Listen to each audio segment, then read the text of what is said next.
नाज़रीन, foreign funding के scrutiny committee की रिपोर्ट क्या आई, एक नया पिंडोरा बॉक्स खुल गया। तहरीक इंसाफ ने बैंक अकाउंट्स और 31 करोड़ रुपए छुपाए। गोया फॉरेन फंडिंग केस का जिन अपनी बोतल से निकल आया है। और अब आप ये देखिए कि इन तमाम बातों से कता नजर पाकिस्तान का मुंतखब वजीर आजम क्या राग अलाप रहा है। गोया झूठ बोलूं तेरे मुंह पे, किसी हिंदू ताजिर उसने आपको इतने इतने पैसे, रुपए, डॉलर, पाउंड, यूरो क्यों कर दिए, किस खुशी में दिए? 21 लाख डॉलर कोई कम रकम तो नहीं है। मुझे ये समझाया जाए कि चरणजीत सिंह ये कौन है, मुझे ये समझाया जाए कि लारिसा परफेन तेवा ये कौन है। सही बात है। मुझे समझाया जाए कि वर्षा लूथरा ये कौन है, ये कौन है जो आकर पैसे दे रहा है। जी लगारी साहब, ये क्या हो क्या रहा है?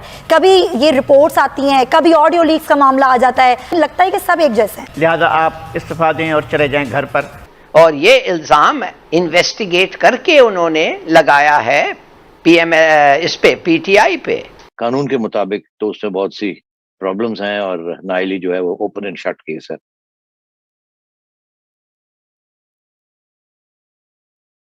Hello friends, welcome to the channel. तो दोस्तों, आइए देखते हैं पाकिस्तानी मीडिया की लेटेस्ट वीडियो। जैसा कि आपको पता है कि पाकिस्तानी मीडिया इमरान खान के गुण गाते थकती नहीं थी और यह कहती थी कि इमरान खान पाकिस्तान का पहला प्राइम मिनिस्टर है जो ईमानदार है। भले ही उसका मिनिस्टर कैबिनेट सारी चोर है, लेकिन ईमानदार इमरान खान है। लेकिन अब उस ईमानदार इमरान खान के ऊपर गहरा धब्बा लगा है और अब यही पाकिस्तानी मीडिया कह रही है कि हमारा प्राइम मिनिस्टर तो चोर निकला, क्योंकि न सिर्फ इलेक्शन में धांधली बल्कि एक बड़े घोटाले का पर्दाफाश हुआ है। और साथ ही साथ पाकिस्तानी मीडिया यह इल्ज़ाम लगा रही है कि इमरान खान ने कुछ ऐसे हिंदुओं से, जी हाँ, हिंदुओं से पैसे लिए हैं। यानी वह प्राइम मिनिस्टर जो हमेशा मुसलमान धर्म के नाम पे पाकिस्तानी लोगों को भड़काता आ रहा है, उसने हिंदुओं से पैसे लिए, जिसको देख करके पाकिस्तानी मीडिया शॉक्ड है और हैरान है। तो दोस्तों, आइए इस वीडियो को देखते हैं। साथ ही साथ आपसे रिक्वेस्ट है कि प्लीज इस चैनल को सब्सक्राइब करके हमें सपोर्ट करें। Thank you.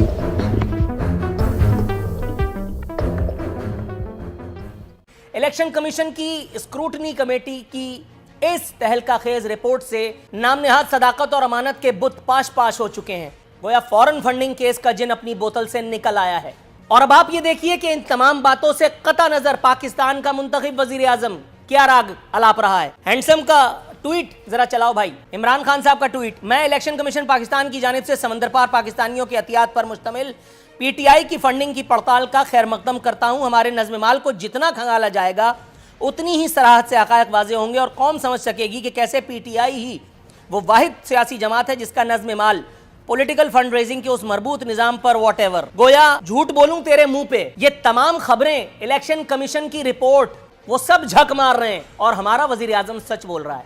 कटहरे में खड़े होने के बाद ये कॉन्फिडेंस दीदनी है। अल्लाह की पनाह, तौबा इस्तगफार। डट के खड़े, वैसे आपस की बात है, अगर वो खड़े नहीं बैठे होते या लेटे होते तो इसका मतलब है कि हम और ज्यादा जूते खाते, क्योंकि उनके डट के खड़े रहने में कौम के करोड़ों नहीं अरबों रुपए निकल गए। तहरीक इंसाफ की सुबकी हुई है, हजीमत से दो चार हुई है तहरीक इंसाफ। देखिए, बात यह है कि ये जो साफ चली, शफाफ चली, तहरीक इंसाफ चली, इसका सबके सामने इसका भांडा फूट गया बीच चौराहे में। वो रिकॉर्ड और इनको जो इन्होंने अपने अकाउंटों में शो किया या बताया, उसमें 31 करोड़ का फ़र्क है। तो ऐसे लोगों से इन्होंने फंड लिए और फिर अब जो कुछ अभी ये कह रहे हैं कि जी हम तो जो है वो साफ शफाफ हैं। उन्होंने कहा है कि जी आप पहले किसी हिंदू ताजिर का पता नहीं नाम लिया, मेरा ख्याल है कि वो उसके बारे में बताएं कि उसने आपको इतने इतने पैसे, रुपए, डॉलर, पाउंड, यूरो क्यों कर दिए, किस खुशी में दिए। 21 लाख डॉलर कोई कम रकम तो नहीं है। नाज़रीन, फॉरेन फंडिंग के स्क्रूटनी कमेटी की रिपोर्ट क्या आई, एक नया पिंडोरा बॉक्स खुल गया। लेकिन असल बात यह है कि क्या वाकई पाकिस्तान तहरीक इंसाफ उसी डगर पे चल रही है जिस तर्ज की सियासत तमाम सियासी जमातें करती हैं? क्योंकि पाकिस्तान तहरीक इंसाफ ने ही ये नारा बुलंद किया था कि हम इस तरह की कोई सियासत और इस तरह की कोई हरकत नहीं करेंगे जिस तरह की माजी में हमने देखी और दूसरी सियासी जमातें करती हैं। जी लगारी साहब, ये क्या हो क्या रहा है? कभी ये रिपोर्ट्स आती हैं, कभी ऑडियो लीक्स का मामला आ जाता है, लगता है कि सब एक जैसे हैं। यहाँ तो बताया ये गया कि 53 अकाउंट्स ऐसे हैं जो जाहिर ही नहीं। जी हाँ, बिल्कुल। असल बात है कंसीलमेंट ऑफ द फैक्ट्स पर आप एक वजीर आजम को, जबकि आइन में साफ लिखा हुआ है कि वजीर आजम इस्तीफा दे, लिहाजा आप इस्तीफा दें और चले जाएं घर पर। यह इल्ज़ाम था ना कि नवाज शरीफ साहब ने एक, उनकी तनख्वाह मुकर्रर हुई थी एक कंपनी के अंदर 10,000 दिरहम की, उन्होंने वो जाहिर नहीं की थी। तो यहाँ पर कंसीलमेंट ऑफ द फैक्ट जो है वो एक नहीं है, 53 अकाउंट्स हैं जिनको छुपाया गया, जिनको जाहिर नहीं किया गया। अगर पीटीआई ये समझती है कि ये सही है, ये इल्ज़ाम, ये या टोटल कहे डिनाइल में जाए और जाकर कोर्ट में इस पर कंटेस्ट करे और कहे कि जनाब ये गलत है हमारे ऊपर इल्ज़ाम, इसके ऊपर फहरिस्त, बहुत बड़ी फहरिस्त है, मेरे सामने भी है। मुझे ये समझाया जाए कि चरणजीत सिंह ये कौन है, मुझे ये समझाया जाए कि लारिसा परफेन तेवा ये कौन है, सही बात है। मुझे समझाया जाए कि वर्षा लूथरा ये कौन है, ये कौन है जो आकर पैसे दे रहा है। ये कौन लोग हैं, आपने डिटेल्स क्यों नहीं दी? से आपने पाकिस्तानी शहरियों से, अगर ड्यूल नेशनलिटी है तब भी पाकिस्तानी शहरियों से आप ले सकते हैं।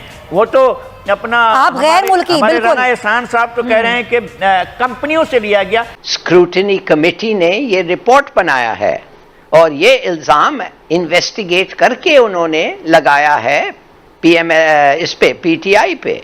और ये जो रिपोर्ट प्रिंट हुआ है ये आफ्टर फैसला करने के बाद, तो ये चार्जेस सीरियस हैं। गवर्नमेंट की जो एक्सप्लेनेशंस हैं वो अब हायर कोर्ट में जाएगा अगर उन्होंने decide to pursue it.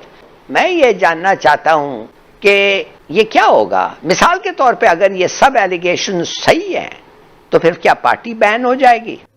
Sir एक चीज और इसमें है कि तकरीबन ये 6 साल से ये केस पेंडिंग था और सामने नहीं लाया जा रहा था। कई लोग ये भी कह रहे थे कि इसलिए नहीं लाया जा रहा क्योंकि संभाल के रखा हुआ है एस्टेब्लिशमेंट ने इस केस को कि जब इमरान खान को हटाना होगा तब सामने आएगा।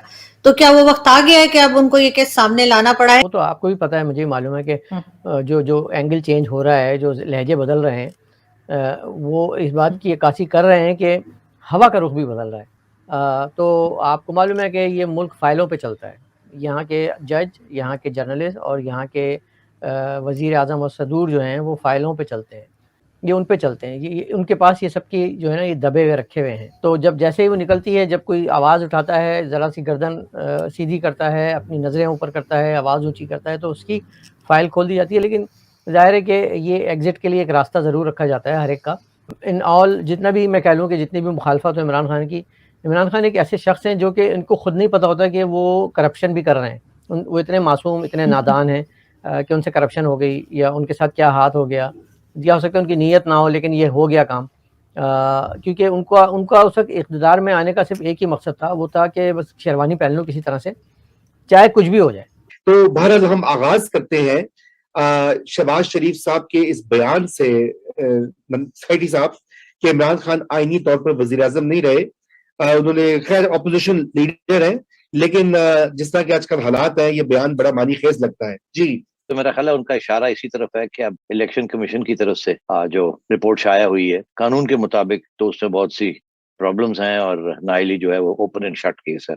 आपके तवज्जुह से पाकिस्तान के आवाम के सामने एक मिसाल रखना चाहता हूँ कि हिंदुस्तान की एक पॉलिटिशियन थी जिसका नाम था जयललिता, साउथ इंडिया की थी, फिर वहाँ की तमिलनाडु की वजीर आला बनी और at the end of the day उसने इतनी करप्शन की कि जेल में सजा काटी। ये सेम तरह का केस इमरान खान का भी है।